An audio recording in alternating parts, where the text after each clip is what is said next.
હું તો બોલીશના બે મુદ્દા છે. હું તો બોલીશનો આજે 1373મો એપિસોડ છે. 1373મા એપિસોડના બે મુદ્દા છે. પહેલો મુદ્દો છે કોણ ચોરી ગયું ડાંગર. એક મોટો પર્દાફાશ છે, જબરજસ્ત પર્દાફાશ છે. આ વાત છુપાયેલી હતી.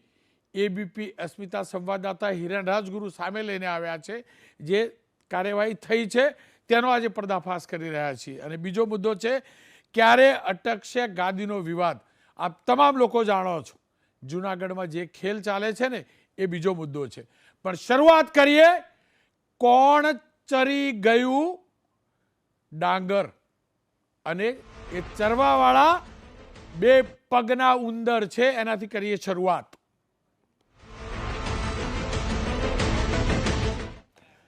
એક મોટો પર્દાફાશ કરવા જઈ રહ્યો છું અને સરકારે કરેલા પર્દાફાશને આજે ટેલિવિઝન ઉપર લાવી રહ્યો છું. અત્યાર સુધી અહેવાલ સામે નથી આવ્યો, પણ અમારી પાસે પૂરા ડોક્યુમેન્ટ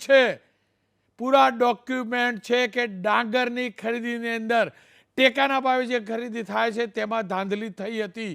અને અમે નથી કહેતા, ખુદ સરકારે પર્દાફાશ કર્યો છે.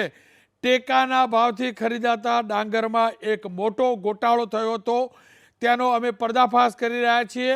આપ એફઆઈઆર આપ આ ડોક્યુમેન્ટ જોઈ શકો છો જે રીતે ખરીદી થતી હોય છે. પણ આ જ રીતે એફઆઈઆરની કોપી એબીપી અસ્મિતાને હાથ લાગી છે. 31 તારીખે એફઆઈઆર નોંધાઈ છે. વર્ષ 2023માં અમદાવાદના વિરમગામમાં અન્ન અને નાગરિક પુરવઠાએ કરેલી ખરીદી જે હતી ડાંગરની, એમાં 3,35,424 ડાંગરની જે ખરીદી હતી એ પૈકી 48,057 કટ્ટા ચોપડે તો ખરીદ્યા બોલાય છે કે આટલી ડાંગરની ખરીદી થઈ, પણ સરકારના ગોડાઉનની અંદર એ 48,057 કટ્ટા છે જ નહીં. જી હા, છે જ નહીં. અને એ મુદ્દે સ્થાનિક મામલતદારે નિગમના જ આદેશ સૂચના પ્રમાણે એફઆઈઆર નોંધી છે.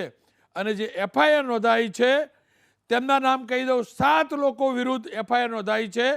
આરોપ છે કે પુરવઠા નિગમનો જ ખરીદદાર અધિકારી HM ઠાકોર, તત્કાલીન ગોડાઉન મેનેજર જીતેન્દ્ર પરમાર, ખરીદી સમય જે ગ્રેડર હતા, મારો ખેડૂત સારો માલ લઈને આવ્યો કે છે નહીં એની ગ્રેડ આપવાવાળા ગ્રેડર અજય મહેડા અને જયંત ઠાકોર, એની સાથે અજય ચૌધરી, વિક્રમ ચૌધરી અને સરકારી કોન્ટ્રાક્ટર ઇજારેદાર કે જેનું કામ છે ખરીદાયેલો જે માલ છે તે અલગ અલગ ઠેકાણે ગોડાઉનોમાં પહોંચાડવાનો, સાથે એનો જે પુરવઠા એટલે કે સસ્તાનાની દુકાનો છે ત્યાં પહોંચાડવાનો. એ ઇજારેદાર સુફિયાન મંડલી, આ બધાની ટોળકીએ મળીને આપણા પ્રદેશની સરકારને 3,67,00,000નો ચૂનો લગાડવાનું ષડયંત્ર રચાયું છે. ભલું થજો સરકારના આ વિભાગ પાસે આ જાણકારી પહોંચી, એની તપાસ થઈ તો આ ષડયંત્ર ઉજાગર થયું. બાકી 3 કરોડ રૂપિયા ચાઉ થઈ ગયા હોત. આ જ દરમિયાન જે ખેડૂતોના નામે ખરીદીના દસ્તાવેજ બનાવ્યા હતા, હું નકલ બતાવી રહ્યો છું, એ પૈકી આ પ્રકારનું ડોક્યુમેન્ટ હોય છે. તે 150 ખેડૂતોનું પેમેન્ટ અટવાયેલું છે. આ રેકેટ તો એક જગ્યાનું છે, અનેક ઠેકાણે આવું થતું હશે. અને આ એ જ ગોડાઉન છે જ્યાં જાણી જોઈને કદાચ બેદરકારી કરાતી હતી, એટલે આપ તમામ લોકો જાણો છો. સપ્ટેમ્બર 2024માં આ જ ગોડાઉનમાં બેદરકારીના કારણે લાખો કરોડો રૂપિયાનો માલ ભીંજાઈ ગયો હતો. એ પણ બની શકે કે રેકેટનો એક ભાગ હોય. હું ફરીથી કહું છું, આ પાશેરીમાં પૂણી છે. હું અન્ન નાગરિક વિભાગને અભિનંદન આપું છું કે કમસે કમ એફઆઈઆર નોંધી તેમના થકી જ આ બહાર આવ્યું છે. ને હું ટેલિકાસ્ટ કરી રહ્યો છું, હું બહાર નથી લાવ્યો રેકેટ. પણ 3 કરોડ રૂપિયાના ચૂનો લગાવવાનું, સસ્તા અનાજની અંદર આપણા અનાજમાં મોકલવામાં આવે છે અનાજ ખરીદીને, એ આખી સિસ્ટમમાં કેટલી મોટો છેદ છે, કેટલી મોટી ખાઈ છે, કેવા ચોરો ભરેલા છે, એનો આ પર્દાફાશ છે. અગાઉ પણ મગફળીની ખરીદીમાં ઢેપાકાંડ થયો તો આપ જાણો છો, અને ગોડાઉનોમાં આગ કેમ લાગતી હતી આપ જાણો છો. મારો ખેડૂત મજૂરી કરે, અને ટેકાના ભાવથી સરકાર ખરીદે, સારા રૂપિયા આપે, પણ એ રૂપિયા ખેડૂતને ત્યાં પહોંચે ત્યારે પહોંચે કે ન પણ પહોંચે, પણ ચોપડે ખરીદી બતાવી આખું એક રેકેટ કરવાનું રીતસરનું આ ષડયંત્ર છે. મામલતદારે ફરિયાદ નોંધાવી છે. હિરેન રાજગુરુ આજે મામલતદારને મળ્યા હતા, એમને વાત કરી હતી, એનો અંશ સાંભળી લઈએ.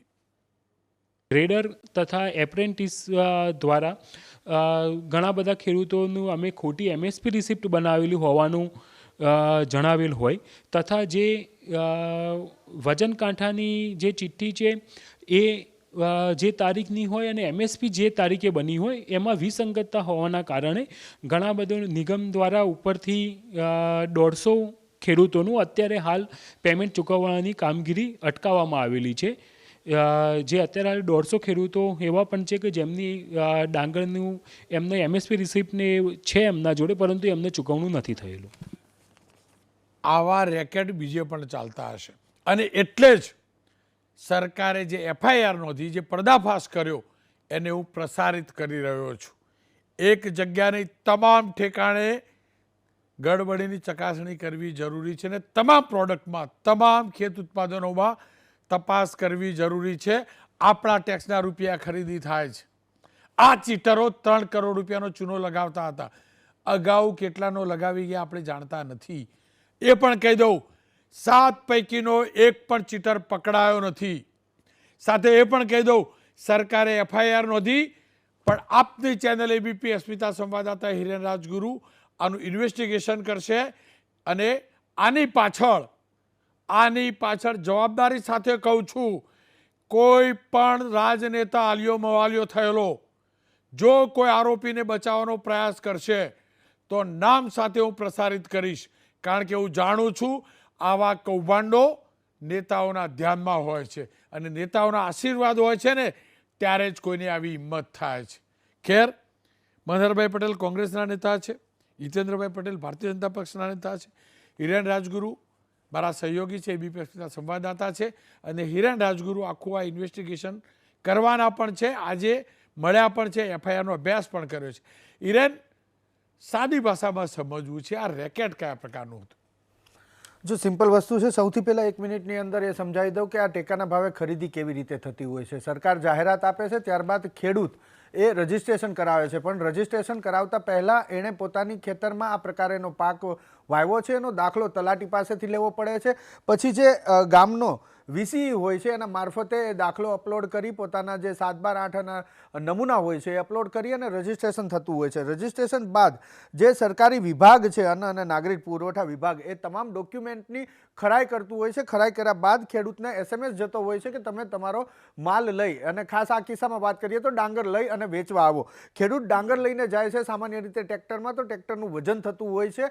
એ વજન થયા બાદ એનું ગ્રેડિંગ થતું હોય છે. ગ્રેડિંગનો રિપોર્ટ આગળ જતો હોય છે, પાસિંગ રિપોર્ટ બનતો હોય છે. પાસિંગ રિપોર્ટ બન્યા બાદ જ્યારે એ માલ ખરીદી લે છે સરકારી અધિકારીઓ, ત્યારે એને ખાલી કરવામાં આવે છે. એ ખાલી કર્યા બાદ વજન કાંટાની ચિઠ્ઠી આવતી હોય છે. ભરેલો માલ કેટલો હતો, ખાલી થયા બાદનું વજન કેટલું, એટલે ટોટલ માલ કેટલો. આ બન્યા પછી એક MSP રિસિપ્ટ જનરેટ થતી હોય છે અને એ જ પુરાવો હોય છે કે જે તે ખેડૂતે સરકારને એટલો માલ વેચ્યો. એના આધારે સરકાર એના ખાતાની અંદર આ પૈસા ચૂકવતી હોય છે. હવે સૌથી મોટો જોલ અહીંયા જ થયો છે કે MSP રિસિપ્ટ બની ગઈ છે. હવે 150 ખેડૂતની વાત જ્યારે આવે છે ત્યારે કેટલાક ખેડૂત એવું કીધું છે કે અમે 100% માલ લઈને ગયા હતા, અમારી MSP રિસિપ્ટ બને એ પહેલાં અમને એવું લાગ્યું કે બજારમાં અમને સારો ભાવ મળે છે એટલે અમે ત્યાંથી નોંધણી કરાવી હતી, પરંતુ માલ ત્યાં વેચો નહોતો. વિરમગામ ખરીદ કેન્દ્રની આ વાત છે અને અમે બહાર જઈ અને માલ વેચો હતો. કેટલાક ખેડૂતોનું કહેવું એવું છે કે અમારી પાસે રિસિપ્ટ નથી, પરંતુ જે તે સમયે અમે માલ વેચો તો એની કાંટા ચિઠ્ઠી અમારી પાસે છે.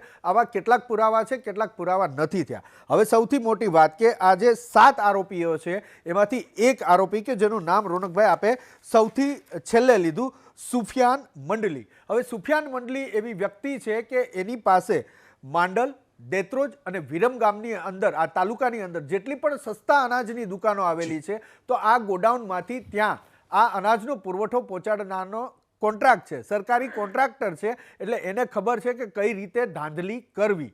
માલ ખરીદ્યો નથી છતાં માલના બિલ બન્યા, એમએસપી રિસિપ્ટ બની. એનું કારણ એ છે કે ક્યાંકથી નબળો માલ, જેમ તમે મગફળી કાંડનો ઉલ્લેખ કર્યો, ઢેફા કાંડનો, એ જ રીતે ષડયંત્રનો એક ભાગ એવો પણ હોઈ શકે કે અત્યારે બિલ બનાવી દો, પછી માર્કેટમાંથી નબળી ગુણવત્તાની ડાંગર અથવા તો ડાંગરની અંદર ભેળસેળ કરી અને એ જે પુરવઠો છે એ સરખો બતાવી દેવાય, એ રીતની. અને બીજી એક માહિતી કે આની અંદર કેટલાક વેપારીઓ પણ સંડોવાયેલા હોવાની માહિતી હાલ આજે મને તપાસ કરવામાં મળી છે. આપ જોડાયેલા રહેજો. મનહરભાઈ મારી સાથે જોડાય. મનહરભાઈ, જો ફરીથી કહું છું, આ મારો પર્દાફાશ નથી, પણ આ વાત દબાયેલી હતી.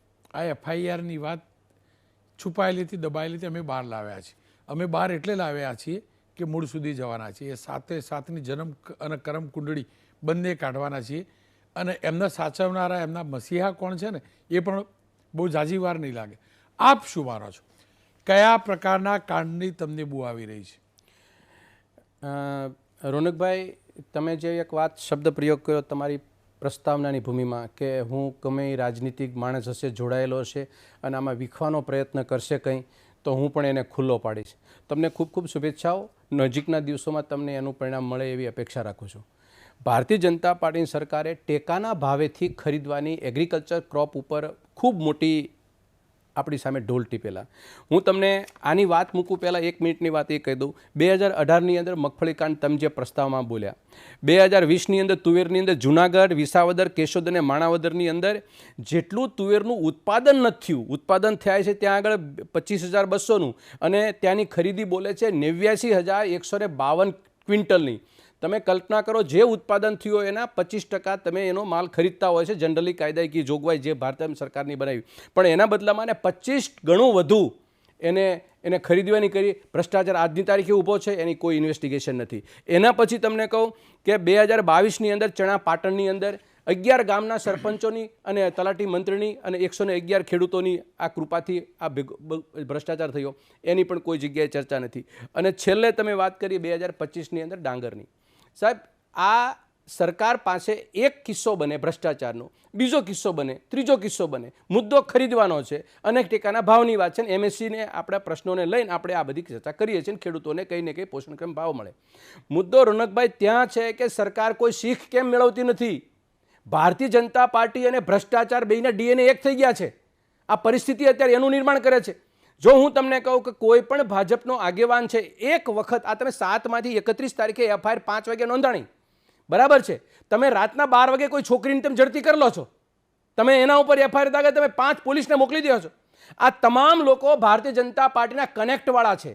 ભારતીય જનતા પાર્ટી હંમેશા છે ને ગોત્ર સાથે બહુ સારો સંબંધ ધરાવે છે, અને ગોત્ર હોય, નજીક હોય, માલેતુજાર હોય, મિત્રો હોય, એને જ બેનિફિટ મળે છે. એ વાતની વાસ્તવિકતા છે. આ વાસ્તવિકતાને લઈને 7ના નામ તમે જે બોલ્યા, હું અભિનંદન આપીશ કે જે મામલતદારને કે એને એક જવાબદારીપૂર્વક એને પોતાની નૈતિક જવાબદારી નિભાવી. ભારતીય જનતા પાર્ટીમાં આવા વિરલાઓ છે, એને અમે સેલ્યુટ કરીએ છીએ. એના કારણે આ જે સરકાર બચેલી છે એવું પણ હું માનું છું.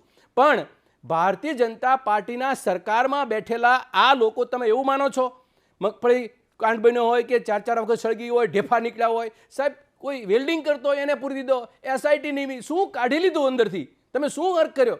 એટલે રોનકભાઈ, તમે ભલે આ મુદ્દો નથી બહાર કાઢ્યો, ભાઈએ મહેનત કરી છે, બધું બરાબર છે, મીડિયાનું રોલ બહુ સારી રીતે નિભાવ્યો છે, પણ સરકાર આમાં સાંગોપાંગ જે મુદ્દા ઉપર જવું છે, જે રિઝલ્ટ મેળવવું છે, જે જગ્યાએ પહોંચવું છે એ જગ્યાએ પહોંચશે ખરી.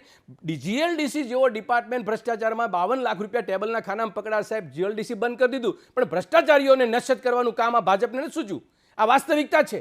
આવા લાખો રૂપિયા તમારા ભ્રષ્ટાચારની અંદર એસીબી પકડે છે, કરોડો રૂપિયા ભેગા કરે છે, છતાંય ભ્રષ્ટાચારની બદબુ ભાજપની ખુરશીની આજુબાજુમાં રહે છે. દુઃખ એ છે, મારે પણ અત્યારે આ સરકારની અંદર સારું કામ કરનારા અધિકારીને રોનકભાઈ આપણે અભિનંદન ખુલ્લેઆમ આપીએ છીએ, પણ એની સાથે આ અધિકારીએ જે કામ કર્યું છે એ અધિકારીની આવનારા પરિસ્થિતિના દિવસોમાં કેવા થશે એ આપણને જાણે છે. છેલ્લી વાત એ કહું કે આ પરિસ્થિતિ બનવા પાછળનું કારણ શું? તમે પોસ્ટમોર્ટમ તો આપણે મીડિયાના માણસો છીએ, અમે લોકો વિપક્ષમાં બેઠા છીએ, અમને સતત ચિંતા એ થાય કે ભ્રષ્ટાચારની અંદર છેવાડાનો માણસ, ખેડૂત, ગામડું એ કચડાઈ ના જાય અને સરકારને કોઈ તિજોરીમાં નુકસાની ન જાય અને રાજનીતિ થાય, એવી રાજનીતિ અમે ઈચ્છીએ છીએ. પણ પરિસ્થિતિ શું થાય છે કે પેલા કરશનદાસ માણેકની એક છેલ્લી લીટી બોલી દઉં અને એના પછી મારી વાતને પૂરું કરું. મને એ જ સમજાતું નથી શાને આવું થાય છે, ફૂલડા ડૂબી જતા પથરાઓ તરી થાય છે. હેમંતભાઈ, દેવડીએ દંડ પામે ચોર મુઠી જારના, લાખ ખાંડી લૂંટનારા મહેફિલે મંડાય છે, કામધેનું ના મળે સૂકું તણખલું અને લીલાછમ ખેતરા ભાજપના આંખલાઓ તરી જાય ખાઈ જાય છે. સાહેબ, આ પરિસ્થિતિ, આ કરુણ ઘટના, કરુણ બાબતોને લઈ સંવેદનાથી 25 વર્ષથી બેઠા છે, ખેડૂતોની વાત કરે છે, ખેડૂતના હામી બનવાની વાત કરે છે, તે એમએસપીની પીડા ભોગવી અને ટેકાના ભાવે ખરીદી કરે છે, અને એ ટેકાના ભાવમાંથી એક પણ પ્રોડક્ટ, ચણા હોય, તુવેર હોય, મગફળી હોય, એ કોઈ પણ પાક લઈ લો, એક પણ જગ્યાએ સારી રીતે સાંગોમાં ભાજપની સરકારની વાત કરું છું હું, બીજા કોઈની વાત નથી. મિશનરી જે છે એ કંઈક શીખ લે તો લોકોને કંઈક એનો બેનિફિટ છે, શીખ નહીં લે તો પરંપરાગત રીતે આ ભ્રષ્ટાચારો એમએસપીને લઈને આપણે ચાલુ રહે છે. છેલ્લે મારી વાત કરું, આ સાથે ભારતીય જનતા પાર્ટીની સરકાર પાસે, માન્ય હિતેન્દ્રભાઈ પાસે એક અપેક્ષા રાખું છું કે આને તમે જે દીકરી 12 વાગે પકડી લીધી એવી રીતે 24 કલાકમાં તમે વચન આપીને જશો કે 24 કલાકમાં એને જેલ હવાલે કરી દઈશું. આ કોઈ ખેડૂતોના પૈસા, આ કોઈ સરકારના પૈસા એ નથી. આ ભ્રષ્ટાચારની બદબૂ દૂર કરવા માટેનું કામ જો સરકાર કરશે તો હું તમારી ચેનલમાં આવીને અને ભાજપાની એક બાબતનું એક વખત વખાણ કરવા માટે આવીશ. હિતેન્દ્રભાઈ મારી સાથે જોડાયા છે. હિતેન્દ્રભાઈ, આપણી તિજોરીને ખાલી કરવાવાળો આ વ્યક્તિઓ, આ ઉંદરો ખેડૂતનું અનાજ ચાવું કરી જાય, ગરીબનું અનાજ ચાવું કરી જાય.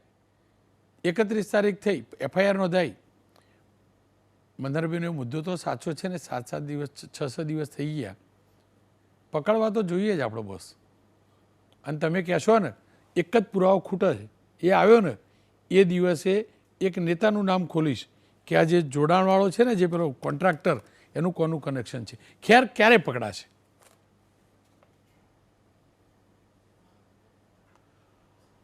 રોનકભાઈ, આખી એ ચર્ચા જે તમે જનતાની વચ્ચે મૂકી અને આવું કરનારા જે બાકીના અધિકારીઓ છે, જાહેર જીવનમાં કામ કરનારા લોકો છે, સિસ્ટમમાં કામ કરનારા લોકોને તમે જે ચીમકી આપી છે એના માટે હૃદયપૂર્વક અભિનંદન પાઠવું છું. આખી એ ઘટનામાં ગત વર્ષની ડાંગરની ખરીદીમાં જે 45,000 કટ્ટા 48,000 કટ્ટાની ઘટ પડી એના બાબતે રાજ્ય સરકારે ફરિયાદ કરી છે. અમદાવાદ જિલ્લાના ડીએસઓના માર્ગદર્શનમાં પુરવઠા નિગમ રાજ્ય સરકારની સૂચનાથી મામલતદાર વિરમગામે આ ફરિયાદ કરી છે. એટલે સરકારનો ઈરાદો એમાં બહુ સ્પષ્ટ છે. બીજું કે જે લોકોની સામે ફરિયાદ થઈ છે એ જવાબદાર સરકારના અધિકારીઓ છે, એટલે સરકારમાંથી એ ક્યાંય ભાગી જવાના છે એવું છે નહીં. ત્રીજું, ભ્રષ્ટાચારની જે તમે વાત કરતા હતા મનહરભાઈ, ઓપરેશન ગંગાજળ ગુજરાતમાં ચાલે છે અને આપ સૌ સાક્ષી છો. અને પ્રતિ વીક 2-3 લોકોને ચાલુ નોકરીએથી ગેર બેસાડવાનું કામ માન્ય ભૂપેન્દ્રભાઈ પટેલની સરકાર કરી રહી છે. એને ગુજરાતની જનતા, મીડિયા અને આપ સૌ પણ એના સાક્ષી છો. એટલે અહીંયા જે રીતે એમએસપી જેવી પવિત્ર જે બાબત છે, ગુજરાતના ખેડૂતોને આશીર્વાદરૂપ જે પ્રક્રિયા છે એને બદનામ કરી અને સરકારને ભ્રષ્ટાચારની વાત કરવી મને લાગે છે કે બરાબર યોગ્ય નથી લાગતી. અને ભ્રષ્ટાચારની વાત કરવી હોય તો પાછલા 10 વર્ષના ભ્રષ્ટાચારનો જે સિલસિલો છે, જેનો આંકડો બોલવો હોય તો આપણને લગતા ના આવે એવા ભ્ષ્ટાચાર તમે કર્યા છે, એ જનતાએ જોયા છે ને એના પરિણામ પણ તમે ભોગવી રહ્યા છો. હિતેન્દ્રભાઈ, અહીંયા જે પણ 5 લોકો, હિતેન્દ્રભાઈ, HM ઠાકોર, જીતેન્દ્ર પરમાર, ગ્રેડર અને સુફિયાનભાઈ, એમની સામે ફરિયાદ કરનારી પણ સરકાર જ છે. જે પ્રમાણે ખરીદી પૂરી થઈ પછી બીજા મહિને એ ડેપ્યુટી મેનેજરે, વેરહાઉસના ડેપ્યુટી મેનેજરે એમાં વેરિફિકેશન કર્યું, એટલે એમાં ક્વોન્ટિટી ઓછી માલુમ પડી. એટલે માર્ચ મહિનામાં કલેક્ટરની એક કમિટી અને પુરવઠા વિભાગે એક વિજિલન્સ કમિટી મૂકીને એની તપાસ કરી અને જે 294 ખેડૂતોનો માલ ત્યાં નહોતો પહોંચ્યો એ બધા લોકોના નિવેદન લીધા. એમાંથી 142 ખેડૂતોએ એફિડેવિટ કરીને જણાવ્યું કે ભાઈ અમે માલ વેચ્યો નથી, અને બાકીના 150 લોકો હજુ જવાબ આપતા નથી. એ વેરિફિકેશનમાં જવાબ લેવામાં સમય ગયો. હિતેન્દ્રભાઈ, જુઓ, સાંભળો ને હિતેન્દ્રભાઈ, મનહરભાઈએ બી કહ્યું, મેં પણ કહ્યું કે એ તાલુકા મામલતદારે એ મેજિસ્ટ્રેટે ફરિયાદ નોંધી છે, એક્ઝિક્યુટિવ મેજિસ્ટ્રેટ અને સરકારના કહેવાથી, એમાં કોઈ ડાઉટ નથી. પણ આપ જે કહો છો ને એમાં કરેક્શન કરું. મેં હિરેનને વચ્ચે મારો ઓડિયો ડાઉન કરીને પૂછી લીધું તો એને કહ્યું કે 4 લોકો તો કોન્ટ્રાક્ટવાળા છે. મારો જે સવાલ છે ને હિતેન્દ્રભાઈ, એ આ છે, આ જે હાલત ખરાબ કરી છે ને ઓપરેશન, એમને ગંગાજળ શું, એમને હું છોડશો કહો? કોન્ટ્રાક્ટવાળા ઘેર બેસી જશે, અઠવાડિયું જેલમાં જવું, પકડશો તો જેલમાં જશે. અને કેટલો માલ ખાઈ ગયા છે ખબર તમને? 4 લોકો કોન્ટ્રાક્ટ ઉપર છે હિરેન, બરાબર? નહીં એટલે આ કોન્ટ્રાક્ટ પ્રથા દાટવાળી છે. આ બધાની જવાબદારી એટલે જ નથી થતી. assistant છે. રોનકભાઈ, હિરેનભાઈએ આખી ખરીદીની જે પ્રક્રિયા સમજાવી ને, તો જેમ જેમ અનુભવ થયો એમ એ પ્રક્રિયામાં જે થંબ વેરિફિકેશન 2 વાર ખેડૂતનું, પછી વેરહાઉસ મેનેજરનું થંબ વેરિફિકેશન અને ગ્રેડરનું થંબ વેરિફિકેશન, એટલે સિસ્ટમ આખી આપણે ફૂલ પ્રૂફ બનાવી છે. પણ કુલ મળીને આ જે વાડ જ ચીભડા ગળે જી, તો શું કરવું? કારણ કે સરકારના કોઈ અધિકારી, કોઈ ધારાસભ્ય, કોઈ મંત્રી કે મુખ્યમંત્રી તો ખરીદી કરવા જવાના નથી. 200-300 કેન્દ્ર છે, તો HM ઠાકોરને એની જવાબદારી સોંપી, જી. જીતેન્દ્ર પરમારને સોંપી, તો એ માણસ છે. હવે માણસ જ્યારે દગો કરે છે, માણસની જ્યારે મતિ બદલાય છે, ત્યારે આવી ઘટનાઓ બને છે. પણ આ ઘટનામાં સરકારની સતર્કતાથી સરકારે જ્યારે જી, જી. વેરિફિકેશન કર્યું, એટલે પેમેન્ટ પહેલાં એનું પેમેન્ટ રોકાઈ ગયું, એટલે સરકારને આમાં જે ઘટ પડી છે એના જી. પેમેન્ટનું કોઈ નુકસાન થયું નથી. નથી. હિતેન્દ્રભાઈ, સવાલ એ છે કે આ સિસ્ટમમાં રોડ આ રીતે કેમ થઈ શકે? જી. તો હિતેન્દ્રભાઈ, આપની પૂર્ણતઃ વાત સાચી, સમયનો અભાવ છે, પણ અંતમાં એટલું કહી દઉં કે આ કોન્ટ્રાક્ટ પ્રથાવાળા જે છે ને, એમાં તકલીફ છે. નંબર 1, એ કોન્ટ્રાક્ટર એટલે જવાબદારી ના હોય. અને બીજું, એક ભાઈ તરીકે કહું, ગુજરાતના દીકરા તરીકે કહું, આ મનહરભાઈને પણ કહું, મનહરભાઈ તમારા અને હિતેન્દ્રભાઈ તમારા પક્ષના નેતાઓને કહી દેજો, સરકારની મહેનત ઉપર પાણી ના ફેવરે. 7ની અમે FIR નોંધાઈ છે, એ 7ને બચાવવાનો કોઈ પ્રયાસ ના કરે. હું કેમ કહું છું, આગળ કરીને કહું છું, હિતેન્દ્રભાઈ તમે સમજતા છો, મનહરભાઈ તમે સમજતા છો. 2 પગના આખલા છે ને રાજનેતાઓ, એ આ ચોરોને બચાવે છે. હું જાણું છું હિતેન્દ્રભાઈ, મનહરભાઈ, મહેરબાની કરીને તમારા પક્ષ થ્રુ, પ્રદેશ થ્રુ કેવડાવજો. આ ચોરોને બચાવવાનો પ્રયાસ ના કરે. જો કર્યો ને સાહેબ, હું બાપના બોલથી કહું છું, નામ સાથે કપડાં ઉતારીશ એ વ્યક્તિના. હું જાણું છું, પણ મારી જોડે ડોક્યુમેન્ટ નથી, મારી જોડે આધાર પુરાવા નથી કે નાલાયક સાથે કયો વ્યક્તિ જોડાયેલો છે.